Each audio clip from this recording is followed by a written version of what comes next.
నమస్తే. ప్రస్తుతం మనము అమీన్పూర్లో ఉన్నాం. ఇప్పుడు ఇంతకుముందు మనం చూసిన ఆ బిల్డింగ్ ఏదైతే ఉందో అది ఐలాపూర్ కిందకి వస్తుంది. ఐలాపూర్ కిందకి వస్తుంది. ఇది అమీన్పూర్లోని ఒక గెస్ట్ హౌస్. ఇది మీకు తెలిసే ఉంటుంది. కొన్ని నెలల క్రితం మన హైడ్రా కమిషనర్ రంగనాథ్ వర్సెస్ ఒక అడ్వకేట్ అని చెప్పేసి మీరు ఆల్రెడీ చూసే ఉంటారు. ఆ అడ్వకేట్ ఎవరైతే ఉన్నారో ముకిమ్ అని, ఆయనకు సంబంధించిన ఫామ్ హౌస్ ఇది. దాదాపు 36 ఎకరాల చిల్లర్లో ఉంటుందని చెప్పేసి అని ఉన్నారు. ఇదంతా కూడా అటు వెనుక నుంచి ఎంట్రన్స్, ఇదన్నీ చెట్లు, మంచిగా చల్లటి వాతావరణంలో చెట్లు ఉన్నాయి. ఇటు లోపలికి రాగానే మనకు ఒక స్విమ్మింగ్ పూల్ ఉన్నది, చూసుకోవచ్చు. ఒక పెద్ద స్విమ్మింగ్ పూల్ ఇది. దాన్ని ఆనుకొని ఒక బిల్డింగ్ ఉన్నది. దాన్ని ఆనుకొని ఒక బిల్డింగ్ మనం చూడొచ్చు. ఇదంతా గెస్ట్ హౌస్ అన్నమాట. ఇదంతా కూడా చెట్లు చూడండి, మంచిగా మామిడి తోటలు ఉన్నాయి. అటు వెనకాల మామిడి తోట. ఇదంతా ప్రశాంతమైన ప్రదేశంలా ఉండేది ఇదంతా. వన్స్ హైడ్రా అయితే ఎప్పుడైతే దీంట్లోకి అడుగు పెట్టినప్పటి నుంచి మొత్తం చూడడానికి లేకుండా అయిపోయింది. పెద్ద గేటు, ఇదంతా గేటుగా వచ్చడం ముందు ఒక గేట్ ఉన్న ఆల్రెడీ ఎంట్రన్స్లో. దాని తర్వాత మొన్ననే ఆ కంచె మీకు చూపించే ప్రయత్నం చేస్తే లాస్ట్లో మీకు కనిపిస్తే చూడండి, అదంతా కంచె. ఈ ఏరియాకి సంబంధించి, ఈ ల్యాండ్కి సంబంధించి మొత్తం మొన్ననే వేసినట్టు కొడుతుంది కంచె. ఇది మెయిన్ ఎంట్రన్స్ అనుకుంటా బిల్డింగ్ లోపలకి, ఫామ్ హౌస్ లోపలకి. ఇక్కడ గవర్నమెంట్కి సంబంధించిన వెహికల్ ఉన్నాయి. ఆడ ఒకటి ప్రొపెల్లర్ లాంటిది అది ఉన్నది. మంచిగా ఎంత ప్రశాంతంగా ఉన్నది. ఇక్కడ చెట్లు, మామిడి చెట్లు, ఇటు కొబ్బరి చెట్లు, ఇటు ఒక బిల్డింగ్ ఉంది. దాదాపు ఇది చాలా పెద్ద బిల్డింగ్ అనుకుంటా. ఇదంతా మంచిగా డెకరేట్ చేసినట్లున్నది.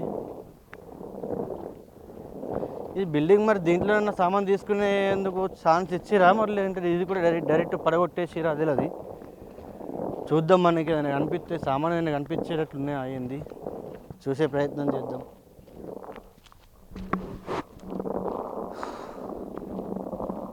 ఇది చాలా పెద్ద బిల్డింగే. ఇది 2 ఫ్లోర్లు అనుకుంటుంది. ఉన్నాయి అన్నీ, ఏవేవో చెక్కలకి సంబంధించినవి, ఐరన్కి సంబంధించినవి కనిపిస్తున్నాయి. కానీ ఆ పిఎఫ్ మొత్తం కిందికి పడిపోయినట్లుంది. అది పైన 2 అంతరాలు మంచిగా రేకులు, ఈ సిమెంట్ రేకులు టైపు ఇవి రేకులు ఉన్నాయి. ఇంకా ఇది చూడ్డానికి ఇంత హైట్లో పడుతుంది, కానీ ఇది చాలా పెద్ద బిల్డింగ్. చిన్న బిల్డింగ్ అయితే ఏం కాదు. ఇక ఇది చూసుకోవచ్చు. మొత్తం కొంచెం కూడా ఆశ లేకుండా, కొంచెం కూడా హోప్స్ లేకుండా పడగొట్టేసి కదా.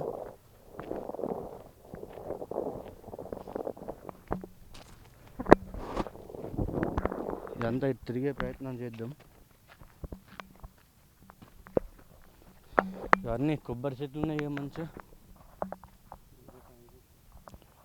కొబ్బరి చెట్లు, వాటర్ ట్యాంక్, చాలా పెద్ద వాటర్ ట్యాంక్ ఇది.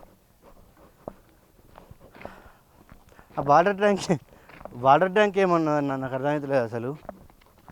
సరే, ఇప్పుడు ఇదంటే బిల్డింగ్, ఇది పడగొట్టిరు. ఆ వాటర్ ట్యాంక్ ఏమున్నది? గవర్నమెంట్ కబ్జాలానా? ఇది గవర్నమెంట్ ల్యాండా, ప్రైవేట్ ల్యాండా, ఇంకోట తర్వాత విషయం. ఇప్పుడు ఈ బిల్డింగ్ పడగొట్టిరు అంటే దానికి ఒక అర్థం ఉంది. దాంట్లో ఎవరైనా ఉండడానికి ఛాన్స్ లేకుండా పడగొట్టిరంటే ఒక అర్థం ఉన్నది. ఈ వాటర్ ట్యాంక్ ఏం చేసింది? ఇంత పెద్ద వాటర్ ట్యాంకు ఇక్కడ. ఇవన్నీ నార్మల్గా సామాన్య ప్రజలు జీవిస్తున్నారు. ఇటు మొత్తం కూడా పెద్ద అపార్ట్మెంట్లు, పెద్ద బిల్డింగ్లు ఏం లేవు. చిన్న గుడిసెలలో నివసించే వాళ్ళు ఉన్నారు. ఈ వాటర్ ట్యాంక్ అట్ట నుంచినే అయిపోతున్నాయి కదా. గవర్నమెంట్ ల్యాండ్ అయినప్పుడు గవర్నమెంట్ కిందకే వస్తుంది కదా. ఇప్పుడు ఈ బిల్డింగ్ ఎట్టయినా గవర్నమెంట్ కిందకి అయిపోయినట్లేదు. ఇక దీన్ని ఇంకా స్టే కూడా ఉందంటున్నారు. కోర్ట్ ఆర్డర్స్ లేకుండా ఎట్లా కూలగొడుతుందని చెప్పేసి ఆ రోజు ముగింగ్ కూడా మాట్లాడడం జరిగింది. నార్మల్గా వార్తలలో చూసినాం. సరే, బిల్డింగ్లు అంటే తీసేసిరు, అది వేరే విషయం. కానీ ఈ చెట్టు కొద్దిగా ఉంచిరు. సపోటా పండ్లు గడ్డి, సపోటా పండ్లు, సపోటానే కదా ఇది. శ్రీకాంత్,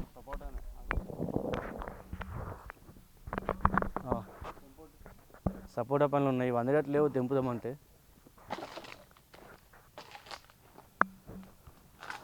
సపోటా పండ్లు ఉన్నాయి, మామిడి చెట్లు ఉన్నాయి, కాలం వస్తే మామిడికాయలు కూడా కాస్తున్నాయి. అదంతా కాయలే కదా, మామిడికాయలే కదా అదంతా. అధికారులు గమనించాలి దీనన్నా, ఈ చెట్లనన్నా కొంచెం.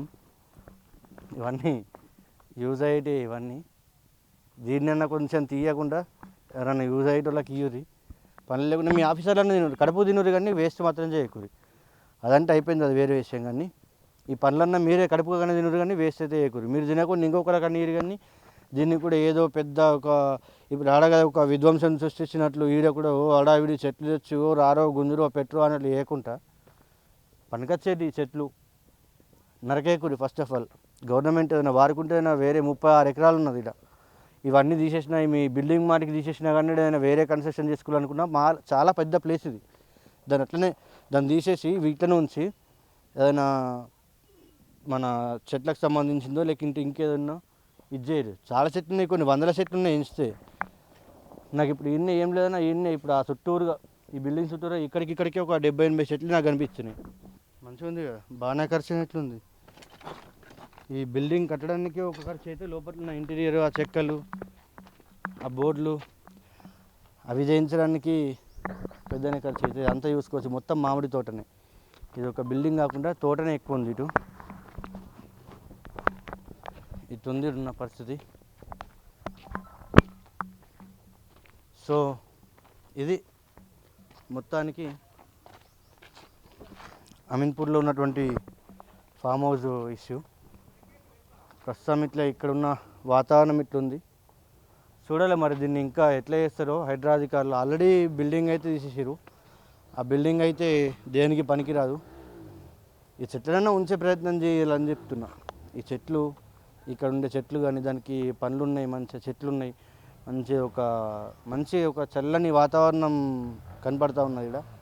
దీన్ని మాత్రం ఇది చేయకుండా ఇట్లనే ఉంచి ఇంకా లోపల ఏదైనా మీకు గవర్నమెంట్కి సంబంధించింది ఏమైనా పనులు బిల్డింగ్లు కట్టుకుంటారా, ఏం చేసుకుంటారా, మస్తు స్పేస్ ఉంది, బాగానే ఉంది ఇప్పటికైతే ఇది. ఇక అది మరి ఆయన న్యాయపరమైన పోరాటం చేస్తూ అంటుండే హకీమ్ అడ్వకేటు. ఏం జరుగుతుందో చూడాలా. Camera person Srikanth, Ravi Reddy, signal TV, Hyderabad.